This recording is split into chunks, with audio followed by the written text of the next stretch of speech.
భూపాలపల్లి నుంచి తిరుపతికి కాలినడకన వెళుతున్న వరంగల్ రూరల్ జిల్లా జెడ్పీ చైర్పర్సన్ బీఆర్ఎస్ జిల్లా అధ్యక్షురాలు గండ్ర జ్యోతి చేస్తున్న పాదయాత్ర సోమవారంతో 24వ రోజుకు చేరుకుంది.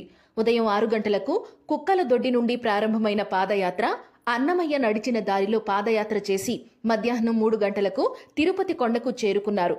అయితే తిరుమలేశుని దర్శించుకునే ఈ అన్నమయ్య మార్గానికి ఎంతో ప్రత్యేకత ఉంది. అదిగో అల్లదిగో అంటూ శ్రీవారిని స్మరిస్తూ వేడుకుంటూ అత్యంత భక్తితో రాజంపేట మండలంలోని తాళ్లపాకవాసి పద కవితా పితామహుడు అన్నమాచార్యులు ఏడుకొండలను ఎక్కిన కాలిబాట అది. పుణ్య పవిత్రమైన మార్గంగా ఈ కాలిబాటకు ఎంతో విశిష్టత ఉంది. ఆహ్లాదకరమైన దట్టమైన అటవీ మార్గంలో శ్రీవారిని దర్శించుకునేందుకు ఆ రోజుల్లో పూర్వీకులు వేల సంఖ్యలో వెళ్లేవారు. అన్నమయ్య వారసులు సైతం ఈ మార్గంలో కొండకు నడిచి వెళ్లారు. కలియుగ దైవం శ్రీ వెంకటేశ్వర స్వామిపై 32,000 కీర్తనలను రాసి ఆలపించి మహాభక్తునిగా ప్రఖ్యాతిగాంచిన శ్రీమాన్ తాళ్లపాక అన్నమాచార్యులు తిరుమలకు నడిచి వెళ్లిన కాలిబాటలో వెళ్లడం మహాభాగ్యంగా శ్రీవారి భక్తులు భావిస్తుంటారు. మామండూరు బాలపల్లె మధ్య స్వామి పాదాల నుంచి తిరుమల కాలిబాట ప్రారంభమవుతుంది.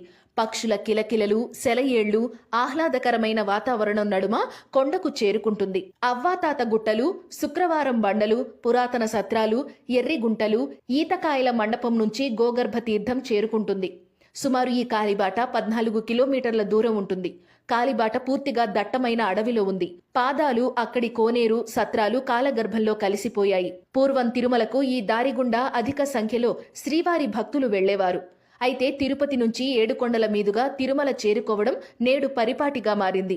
ఉత్తర భారతదేశం, దక్షిణ భారతదేశంతో పాటు తెలంగాణ, రాయలసీమ ప్రాంతాలకు చెందిన వారు తిరుపతికి వెళ్లకుండానే నేరుగా అన్నమయ్య కాలిబాట ద్వారా స్వామి సన్నిధికి చేరుకోగలరు.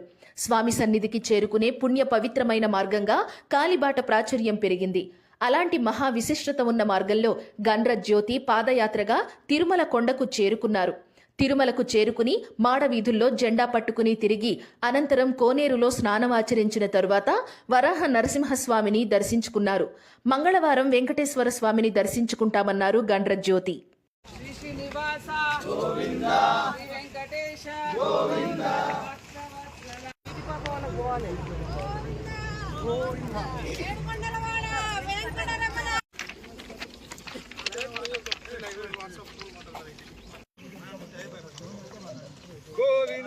గోవింద గోవింద